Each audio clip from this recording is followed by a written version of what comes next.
여러분은 여러분에게 엄청난 정신적, 금전적 상처와 피해를 준 여러분의 어떤 절친이 있다면, 그리고 그가 여러분을 배신하는데 그 친구를 끝까지 사랑할 수 있겠습니까? 여러분이 누군가에게 너무나 많은 시간을 투자하고 진심으로 누군가를 사랑해 주었는데, 그 사람이 여러분을 배신하고 떠날 때 여러분은 그럼에도 불구하고 끝까지 그 사람을 사랑할 수 있습니까? 이 질문에 쉽게 대답하기는 어려울 것 같습니다. 우리 중 누구라도 그 부분에 있어서 자신이 없을 것 같습니다. 그런데 예수님은 그렇게 하셨습니다. 그분 하나님이시니까 그렇게 하실 수가 있으셨습니다. 그러나 우리는 연약한 인간이기 때문에 그렇게 하기가 쉽지 않습니다. 오늘 말씀의 제목은 끝까지 사랑하시다입니다. 끝까지 사랑하시다. 여러분, 누군가를 정말로 끝까지 사랑한다는 게 가능할까요? 여러분에게 그렇게 큰 고통을 안겨주고 떠났는데도 말입니다. 오늘 예수님께서는 제자들과 함께 십자가에 이제 못 박히시기 전에 마지막 시간을 가지셨습니다. 다락방이라고 하는 곳에서 예수님은 제자들과 함께 만나신 상태에서 뭘 하셨느냐? 의미 있는 두 가지 어떤 시간을 가지셨어요. 첫 번째가 성만찬이었습니다. 만찬을 하셨고, 그 다음에 하신 것이 제자들의 발을 씻기는 세족식을 하셨습니다.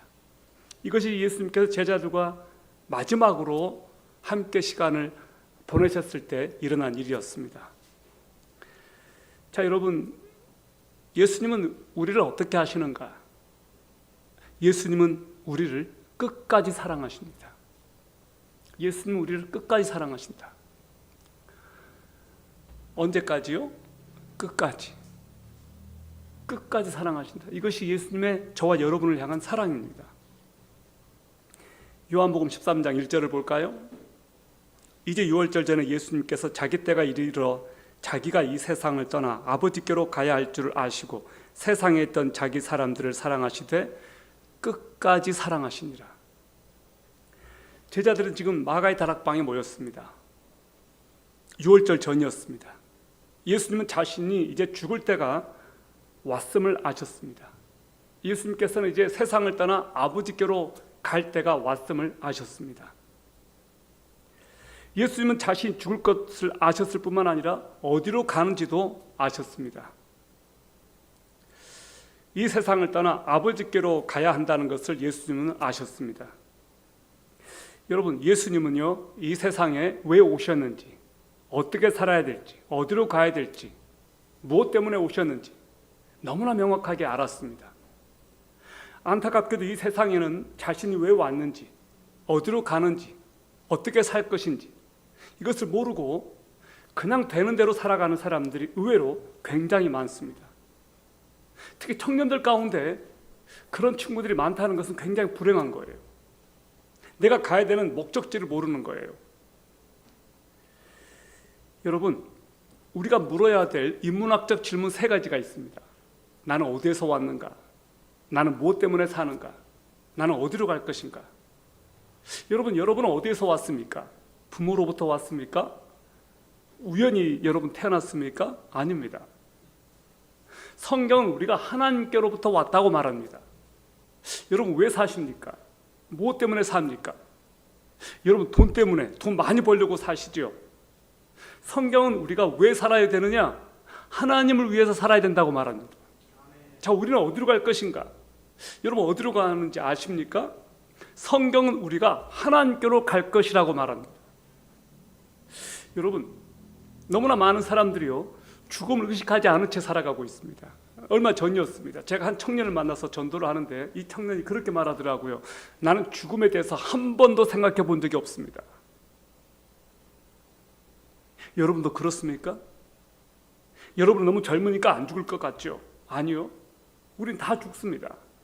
언젠가는 죽습니다. 그리고 언제 죽을지 잘 모릅니다. 얼마 전에 한 탤런트가 자살을 했습니다. 왜 자살했는지는 모르겠습니다. 가끔 장례식장에 가보면 나이 드신 분들만 장례식을 치르지 않고 보면은 영정사진을 보면 새파란 젊은 청년들이 있어요. 어떤 사고로 세상을 떠났거나 자살했거나 그랬을 것 같습니다. 여러분이 죽는다는 것, 이 죽음이 있다라고 하는 것 꼭 알아야 됩니다. 하나님께서 세상을 만드실 때, 우리를 만드셨을 때 우리는 죽지 않은 존재, 불멸하는 존재, 영생하는 존재로 만드셨습니다. 그런데 죽음이 찾아왔습니다. 무엇 때문에요? 죄 때문에. 죄가 하나님과 우리 사이를 단절시켰고 우리에겐 죽음이 찾아왔습니다. 그러나 하나님께서는 우리가 영원한 형벌 가운데 지옥 가는 것을 원치 않으십니다. 그래서 이 죽음의 문제를 해결하시기 위해서 하나님께서 취하신 행동은 무엇이었는가? 그분의 하나뿐인 아들 예수 그리스도를 보내주셔서 우리의 죄값을 대신해서 십자가에 달려 죽게 하시고 저와 여러분을 구원해 내시는 것이었습니다. 자, 구원이 뭐냐? 구출하다예요. 구원하다는 것은 구출한다는 거예요. 어디로부터? 지옥으로부터. 지옥의 형벌과 영원한 죽음으로부터 우리를 구출해내는 것이 구원이에요. 하나님께서는 저와 여러분을 위해서 영원한 생명을 주시기 위한 그 계획을 포기하지 않으셨습니다. 그분의 계획은 저와 여러분이 영원한 생명을 누리는 것입니다. 하나님은 결코 저와 여러분이 죽어서 지옥 가는 것을 원치 않습니다. 원래대로 하나님께서 우리를 회복시키시는데 영생하는 존재, 영원히 사는 존재로 하나님께서는 우리를 되돌리기를 원하십니다. 여러분, 오늘 예수님께서 당신의 백성들을 사랑하시는데 언제까지 사랑하시느냐? 끝까지 사랑한다고 있습니다. 끝까지. 사람들의 사랑은요, 잠깐만 사랑하는 것 같아요. 사람들은 끝까지 사랑할 만한 힘이 없는 것 같아요. 맞습니다. 인간의 본성은 악하기 때문에 사람들은요, 우리들의 마음속에 있는 이 죄성이 있어가지고 어떤 누군가를 무조건적으로 끝까지 사랑한다는 것은 불가능합니다. 그건 굉장한 의지가 있어야 가능한데 조금 흉내낼 수 있는 것이 뭐냐? 하나님의 사랑을 조금이라도 흉내낼 수 있는 것이 무엇인가? 엄마의 사랑이에요. 엄마의 사랑이에요. 제가 아빠는 포함시키지 못했는데요, 제가 우리 아이를 끝까지 사랑할 수 있을까? 자신이 없더라고요. 엄마들은 자기가 품에 품었다가 그 자식을 낳았기 때문에 엄마의 사랑은 하나님의 사랑을 닮았어요. 진짜로 엄마는 자식들을 위해서 그렇게 희생해요. 여러분, 하나님께서 나를 사랑하신다고 하셨는데 그 사랑이 뭔가? 하나님께서는 수많은 사랑을 사랑하시는데 그 중에 하나로 나를 사랑하는 것이 아니고 세상에 나 하나뿐이 없는 것처럼 나를 사랑하신다는 거예요. 원 오브 댐이 아니에요. 여러분은 하나님께 원 오브 댐이 아니에요. 많은 사람들 중에 하나가 아니라 only one. only one. 여러분 그거 아십니까? 하나님께서 여러분을 only one인 것처럼 사랑하신다는 것. 어떤 남자가 말을 해요. 나는 세상의 모든 여자를 사랑한다. 바람둥이에요. 아무도 감동하지 않아요. 나는 한 여자를 사랑해. 나는 그 여자를 위해서 내 목숨을 바칠 수 있어. 그 여자가 바로 너야. 그러면 감동받지 않겠어요? 하나님께서는 한 사람을 사랑하세요. 그 한 사람이 여러분이에요. 하나님께서는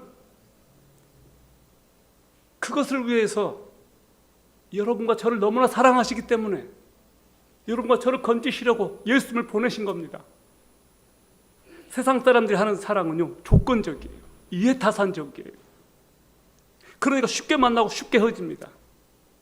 사랑이 아니기 때문이에요. 외모를 사랑했고, 스펙을 사랑했고, 돈을 사랑했고, 그렇기 때문에 그것이 없어지면 오래가지 않아요. 여러분도 그렇습니까? 능력 없고 별볼일 없고 스펙 없고 대단한 지위가 없는 사람들, 그럼에도 불구하고 하나님께서는 그 사람을 사랑하십니다. 여러분 이거 놀랍지 않습니까? 왜 결혼을 하는데, 남녀가 결혼을 하는데 차가 있습니까? 집이 있습니까? 무엇 하십니까? 왜 우리는 그것부터 궁금할까요? 정말로 누구를 만나서 교제하려고 할 때 첫 번째로 물어봐야 될 것이 그것 아닙니까? 당신은 어떤 사람인가요? 당신은 어떤 사람인가요? 그런데 우리는 요즘 세대는 당신은 무엇을 하는 사람입니까? 그것부터 궁금해해요. 당신은 돈을 얼마나 법니까? 당신의 연봉이 어떻게 됩니까? 무슨 직장에 다닙니까? 그것부터 궁금해해요. 그러니까 사람들이 조건적인 거예요. 하나님께서는 우리가 무엇을 하기 때문에 우리를 사랑하시지 않으셨습니다. 하나님께서 우리가 스펙이 좋고 능력이 많고 대단하기 때문에 우리를 사랑하신 것 아닙니다. 하나님은 그런 것 아무것도 따지지 않고 우리가 형성되기 전부터 우리를 사랑하시기로 결정하셨습니다. 놀랍지 않습니까? 예수님은 누구를 끝까지 사랑하셨는가? 자기 사람들이에요. 자기 사람들. 그럼 여기서 자기 사람들은 누구일까? 1차적으로 예수님과 3년 동안 동거동락했던 제자들입니다. 더 확대해 보면 하나님의 사랑을 받고 선택받고 예수님께서 구원하시기로 작정한 저와 여러분들이에요. 구원받기로 예정된 모든 하나님의 백성들이 자기 사람들이에요. 여러분도 거기에 포함되어 있다고 믿습니까? 믿으시면 아멘.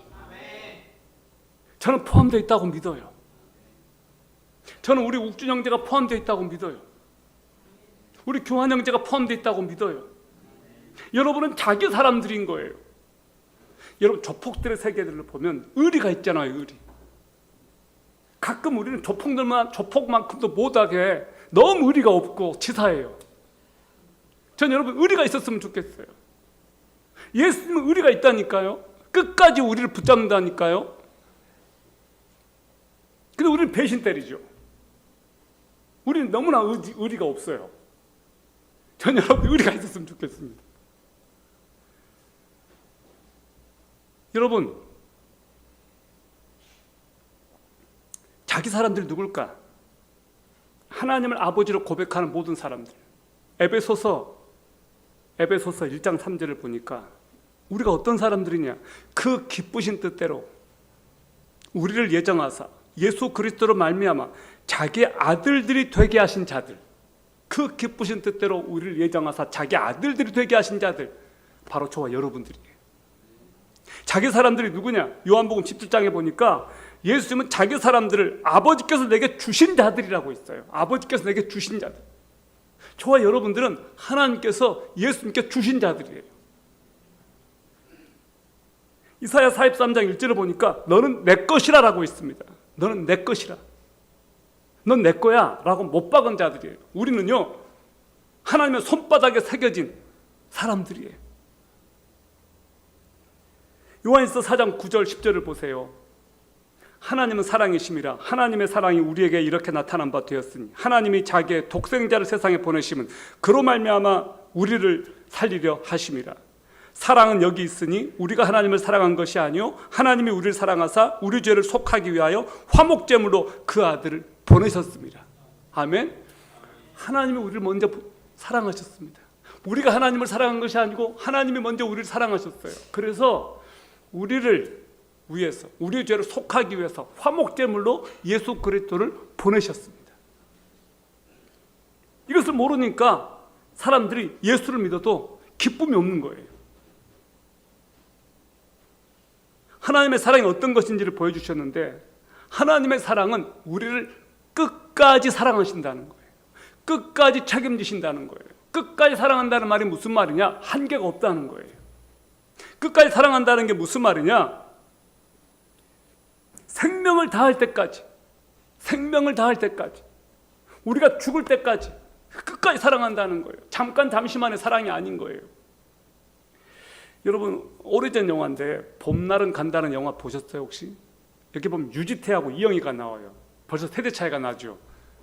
여러분, 지금은 유지태 세대라기보다 지금은 누구 세대죠? 지금은 이제 갑자기 제가 생각이 안 나는데요. 이 유지태가 이영희한테 그렇게 말을 해요. 어떻게 사랑이 변하니? 그 얘기를 해요. 어떻게 사랑이 변하니? 그 얘기예요. 사랑이 변해요. 사람은 사랑이 변해요. 하나님의 사랑은 변하지 않습니다. 하나님의 사랑은 절대로 변하지 않습니다. 우리의 사랑은 변해요. 흔들려요. 상황에 따라서 달라져요. 죽을 때까지 사랑할 줄 알았던 그 사람이 배신하고 떠나가고, 그렇게 생각하고 맹세했는데도 나중에 이혼합니다. 헤어져요. 사람의 사랑은 이렇게 변해요. 근데 하나님의 사랑은 끝까지 우리를 책임지시는, 끝까지 변치 않는 사랑입니다. 그래서 우리가 하나님을 믿을 수 있습니다. 하나님은 신뢰할 만한 분이에요. 왜요? 변하지 않으니까. 여러분, 살다 보면요, 믿음이 병들 때가 있습니다. 힘들 때가 있습니다. 고통스러울 때가 있어요. 세상에 나밖에 없는 것처럼 느낄 때가 있습니다. 바로 그때 우리가 붙잡고 의지해야 될 분이 하나님이십니다. 내 상태가 좋을 때만 사랑해 주시는 것 아닙니다. 매일매일 생계를 걱정해야 되고 미래가 불투명할 때 있습니다. 사랑하는 가족이 세상을 떠나고 내가 병들고 지치고 곤고하고 여기서 좀 끝내버리고 싶을 것 같은 그럴 때가 누구에게나 있습니다. 인생의 위기가 다 있어요. 정말 고통스러울 때가 있습니다. 그때 우리가 기억해야 될 것, 하나님은 나를 변함없이 사랑하신다. 하나님은 끝까지 나를 사랑하신다. 그것만 붙잡는다면 우리는 일어설 수가 있습니다. 크리스찬에게 최고 행복이 무엇인지 아십니까? 하나님께 사랑받는 거예요. 우리는 하나님의 사랑을 받고 그 기쁨 때문에 세상을 살아가는 사람들이에요. 저와 여러분이 최고의 특권이 뭔지 아세요? 하나님께 지금도 사랑받고 있다는 거예요. 이것을 깨달아야 돼요. 사람들이 이것을 깨닫지 못하니까 하나님을 떠나는 거예요. 여러분, 그 한 번 하나님께서 선택한 사람은요, 끝까지 사랑한다는 거예요. 심지어 내가 그분을 버리고 떠날지라도, 심지어 내가 그분을 떠나 멀리 도망칠지라도, 심지어 내가 그분을 찾지 않을지라도 하나님의 사랑은 나를 끝까지 사랑하시는 추적이에요. 여기에 하나님의 그 한량없는, 변함없는, 한계가 없는 사랑이 있다는 거예요.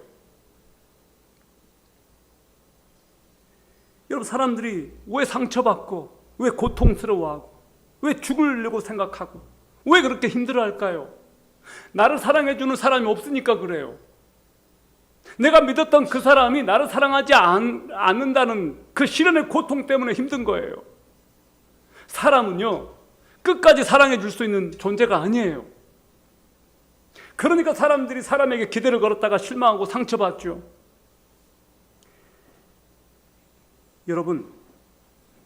여러분에게 꼭 말씀 하나 드리고 싶어요. 여기 여러분을 끝까지 책임지시고 끝까지 사랑하시는 분이 계십니다. 우리는 그분을 예수님이라고 불러요. 예수님이 여러분을 향한 사랑은 변함이 없어요. 끝까지요, 끝까지. 여러분, 오늘 이 말을 꼭 마음에 새기세요. 한번 따라해 봅시다. 그래도 하나님은 나를 사랑하신다. 아멘. 그래도 하나님은 나를 사랑하신다. 그럼에도 불구하고 하나님은 나를 사랑하신다. 요한복음 13장 2절을 보세요. 저녁 식사가 끝날 무렵에 이제 마귀가 시몬의 아들 가룟 유다의 마음속에 그분을 배반하여 넘겨주려는 생각을 넣었더라. 12제자 중 마귀가 시몬의 아들 가룟 유다의 마음속에 예수님을 배반하여 넘겨줄 생각을 주었습니다. 심은 거예요. 누가? 마귀가 하는 일이 바로 이런 겁니다. 사랑을 배신으로 갚는 것. 그것이 바로 마귀가 하는 짓이에요. 마귀적인 생각은 파괴적입니다. 마귀적인 생각은 이간질을 하고 거짓말하고 속이고, 마귀가 하는 일은 사람들을 갈라놓고 하나님으로부터 여러분을 갈라놓는 것. 이것이 마귀가 하는 거예요. 하나님을 떠나게 만들고 사람들을 미워하게 만들고, 마귀가 하는 일은 여러분이 언젠가 다 그만둬 버리고 싶어, 이런 생각을 심는 거예요. 가룟 유다는 마귀에게 영혼을 팔았습니다. 그래서 마귀에게 조종당하고 마귀가 그를 지배했습니다. 가룟 유다는 누구를 사랑했는가? 하나님이 아니었습니다. 돈을 사랑했어요. 마귀는 이 가룟 유다의 이 마음을 알고 가룟 유다를 조종했습니다. 그래서 예수님을 팔게 만들었어요. 뭐 때문에? 돈 때문에. 탐욕의 눈이 어두워서 예수님을 은 30에 팔아넘긴 사람이 바로 가룟 유다입니다. 여러분, 마귀는요, 누구를 좋아하는가? 더러운 사람을 좋아해요. 마귀는 더러운 사람들을 선택해서 이용해요. 왜? 더러우니까. 여러분이 마음이 깨끗하지 못하고 더러울 때 마귀가 여러분을 이용할 가능성이 매우 높습니다. 그래서 마귀가 하는 일은요, 진짜 더러운 일들을 해요. 이 세상에 더티한 사람들이 있습니다. 그런 사람들이 마귀에게 쓰임받는 거예요. 그래서 범죄를 저지른 사람들을 보십시오. 그 사람들이 마귀에게 이용당하고 있는 거예요. 여러분, 마약하는 것, 술 취하고, 시간 단위로 담배를 피우고, 온갖 더러운 요구를 하고, 온갖 더러운 음식을 먹고, 이런 것들이 결코 사람의 몸에도 좋지 않을 뿐만 아니라 여러분의 건강을 해쳐요. 그런데도 사람들은 거기에서 헤어나오지를 못하는 거예요. 계속해서 끊임없이 자기를 거기에 노출시키죠. 그래서 마귀가 그를 장악하게 내버려 두죠. 영혼이 팔려요.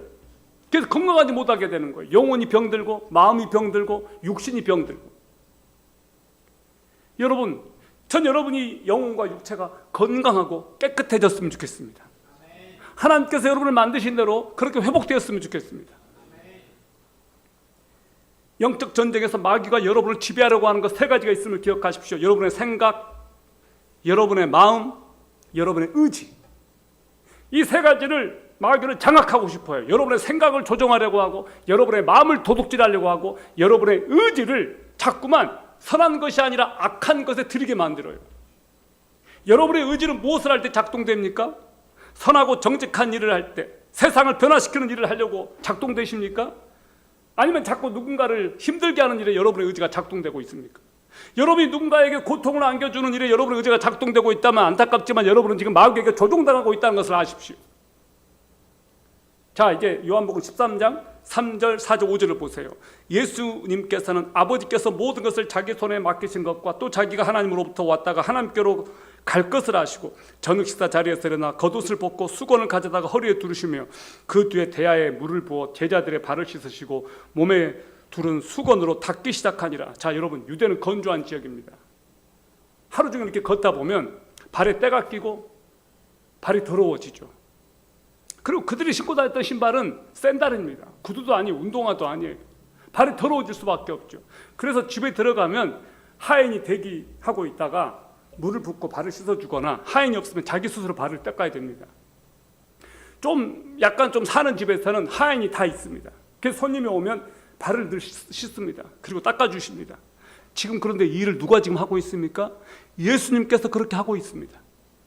만찬석상에서 식사를 하다가. 여러분 생각해 보세요. 만약 예수님이 제자들의 발을 씻으려고 하면 제자들이 어떻게 해야 됩니까? 아이고, 예수님 잘하셨습니다. 제가 하려고 했는데 예수님 역시 스승입니다. 닦아주세요. 그래야 옳습니까? 아, 예수님이 지금 이게 뭐 하는 것입니까? 이거 제가 해야 될 거를 왜 예수님께서 하십니까? 빨리 수건 닦아서 자기가 해야 되겠습니까? 여러분은 어떻게 해야 돼요? 어떻게 해야 정상입니까? 그런데 제자들은요, 희한하게 아무도 예수님께서 발을 씻겨주겠다는데 거절하고 사양하는 사람이 없었어요. 베드로가 오기 전까지는. 너무나 희한하게 이 제자들은 예수님이 발을 닦아주겠다는데 무슨 의미가 있을까? 그렇게 생각했는지 예수님께서 발을 닦도록 그냥 자기 더러운 발을 다 척척 내놓는 거예요. 한번 생각해 봅시다. 이게 과연 정상입니까? 지금 제자들이 어떤 상태인지 아세요? 누가복음에 보니까, 누가복음에 보면 이 제자들이 서로 다퉜어요. 누가 크냐? 누가 예수님께 가장 지금 사랑받는 자냐? 예루살렘에 가면 누가 가장 높은 자리를 차지할 거냐? 이것 때문에 다퉜다니까요. 그러니까 이 제자들의 마음속에 섬기려고 하는 마음이 있었겠습니까? 아니요. 지금 다락방에 가보니까 식사를 할 수 있는 빵하고 음료는 준비되어 있는데 누구 하나 발을 씻어줄 사람은 없었던 거예요. 근데 그 일을 지금 예수님이 자처하고 하고 계십니다. 종이나 하는 거를, 가장 낮은 위치에 있는 사람이 하는 것을 로마인들은 로마 사람에게 이 발 씻는 것을 시키지 않았다고 합니다. 왜? 그 일을 천박하게 보았기 때문에.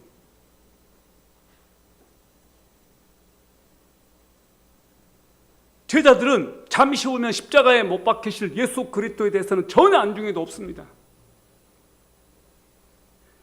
랍비라고 칭함받는 예수님이 제자들의 발을 씻어주셨습니다. 예수님이 발 씻음을 받으셔야 되는데 그분이 가장 높은 분 아닙니까? 그럼 제자들이 먼저 예수님의 발을 씻어야 정상 아닙니까? 근데 그렇게 하지 않았다는 거예요. 예수님께서 제자들을 그렇게 씻어주셨을 때 제자들은 꿀먹은 벙어리 마냥 그렇게 있었습니다. 대접받는데 너무 익숙했는지도 모르겠습니다. 여러분, 이제 요한복음 13장 6절에서 8절까지 보세요. 그때 그분께서 시몬 베드로에게 다가가시니 베드로가 그분께 말하되 주여 주께서 내 발을 씻으시나이까 하매 예수님께서 그에게 대답하여 이르시되 내가 하는 것을 너가 지금은 알지 못하나 나중에는 알리라 하시니 베드로가 그분께로 이르되 절대로 주께서 내 발을 씻지 못하시리이다 하매 예수님께서 그에게 응답하시되 내가 너를 씻어주지 아니하면 너가 나와 아무 상관이 없느니라 하시니라. 자, 우리의 베드로, 우리를 실망시키지 않습니다. 베드로가 차마 자신의 더러운 발을 예수님께서 씻도록 하고 싶지 않았습니다. 자기 발이 더러우면 자기가 씻겠다는 거예요.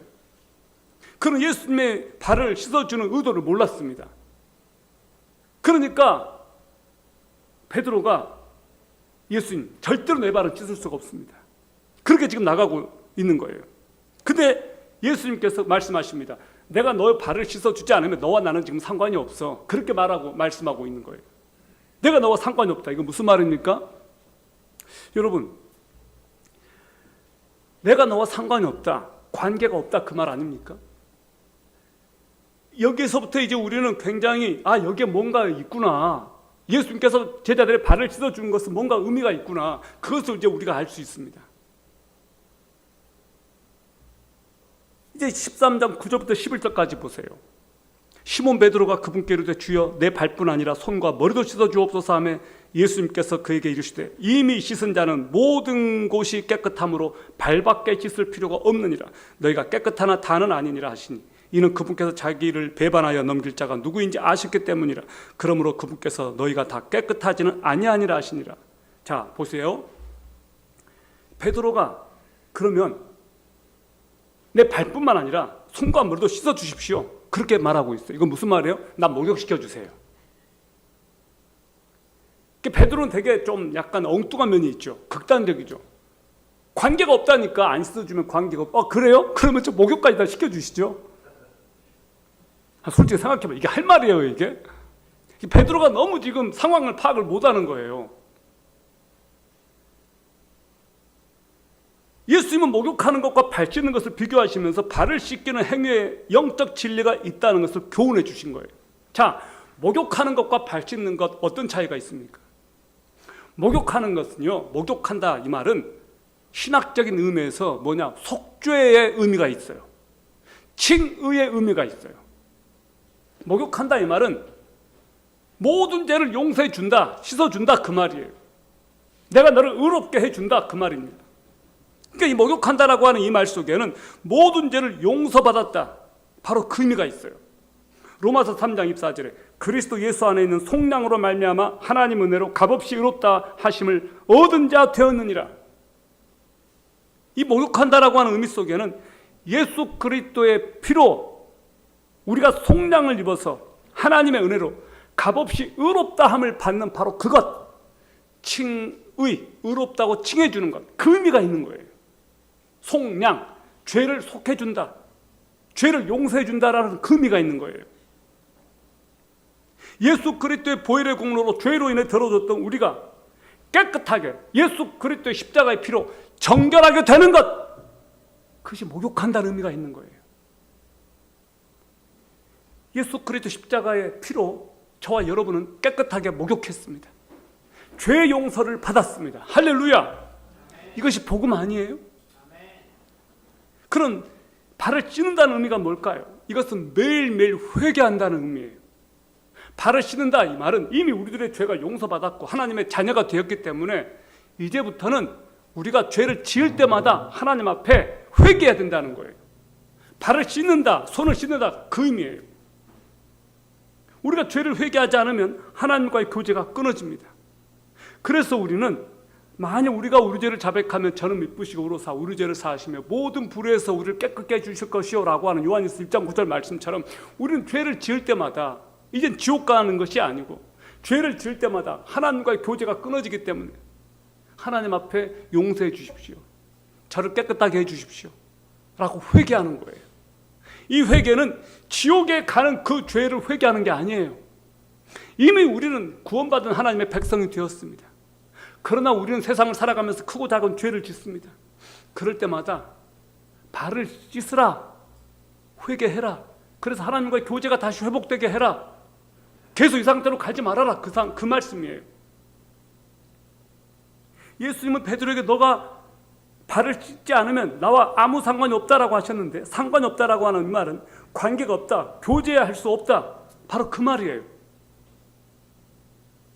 부부지간에도 관계가 회복되기 위해서 서로 잘못했다고 용서를 구하고 서로 용서해 주어야 그게 회복되지 않습니까? 우리가 어떤 죄를 지었든지 간에 하나님께 회개하면 주님께서는 깨끗하게 다 용서해 주시겠다고 약속했습니다. 날마다 발을 씻는 것처럼 회개하지 않는다면 그 사람은 용서받는 은혜를 모르는 거예요. 그래서 여러분, 주님은 참여하는 자들을 용서하십니다. 매일매일 주님께 더 가까이 나아가십시오. 매일매일 주님 앞에 여러분의 죄를 회개하고 고백하고 주님과의 교제가 끊어지지 않도록 하십시오. 시편 기자 다윗, 큰 죄를 짓고 나서 하나님께 이렇게 회개를 했습니다. 이렇게 기도를 합니다. 시편 51편 2절을 보니까 내 불법에서 나를 철저히 씻기시며 내 죄에서 나를 정결하게 해주십시오. 나를 주의 앞에서 쫓아내지 마시고 주의 거룩한 영을 내게서 거두지 말아 주십시오. 이 시편의 이 말씀은 구원받기 전에 다윗의 기도가 아니고 구원받은 이후에 구원받은 다윗이 하나님께 죄를 짓고 나서 하나님께 참여하고 회개하는 기도입니다. 사랑하는 여러분, 우리는 예수 그리스도의 피값으로 의로워진 의인들입니다. 그러나 우리는 여전히 죄를 짓는 의인들입니다. 우리는 여전히 의인인데 죄를 짓는 죄인입니다. 날마다 하나님께 가까이 나아갑시다. 그래서 하나님과의 교제 가운데로 더 깊이 들어가십시오. 주님과의 관계 속에서 여러분의 삶이 더 풍성해지기를 바라고, 하나님과 더 깊이 있는 친밀한 관계가 되기를 바라고, 예수 그리스도를 날마다 더 사모하고 더 사랑하고 품기를 바랍니다. 예수 그리스도께서 우리와 함께 하시고 그분이 오늘 우리를 찾아와 주시고 만나 주시기를 바랍니다. 우리 한번 기도할까요? 우리 한번 기도합시다. 예수님, 나 예수님께 지금 돌아갑니다. 내가 지금 예수님과 너무나 관계가 지금 소원해져 있습니다. 예수님을 지금 떠난 지가 한참 된 것 같습니다. 주님, 제가 예수님께 회개하고 돌아옵니다. 저를 받아주십시오. 제 발을 좀 씻어주십시오. 저를 정결하게 해주십시오. 예수님 사랑합니다. 이 고백을 여러분 이 시간 같이 드렸으면 좋겠습니다. 같이 기도합시다. 사랑하는 예수님, 예수 그리스도의 피로 저를 구원해 주셔서 감사합니다. 그러나 예수님을 떠나 은밀한 죄를 짓고 하나님을 떠나 사는 것이 너무나 자연스러워져 버린 저를 봅니다. 아버지, 당신의 백성들에게 찾아오셔서 그 영혼을 어루만져 주시고 만나 주십시오. 지옥의 형벌에서 그를 건져 주셨다면 이제는 예수 그리스도와의 관계 가운데 우리 주님과의 관계가 더 깊어지고 주님의 사랑을 경험하고 느끼고 주님과 친밀한 하나님의 백성 되도록 아버지께서 그 영혼을 어루만져 주시고 만나 주십시오. 오늘 이 말씀을 듣는 당신의 백성들 가운데 하나님께로 돌아와야 될 영혼이 있습니까? 그 그 형제를, 그 자매를 하나님께서 친히 만져주시고 만나주시고 회복시켜주시고 사랑은 내 딸아라고 말씀하여 주시고 그의 이름을 불러주시고 주님의 생명책에 기록된 그것을 보여주십시오. 우리를 영원한 지옥의 형벌에서 건져주시고 하나님의 자녀 삼으시고 영원한 생명을 주시는 예수 그리스도 이름으로 기도합니다. 아멘.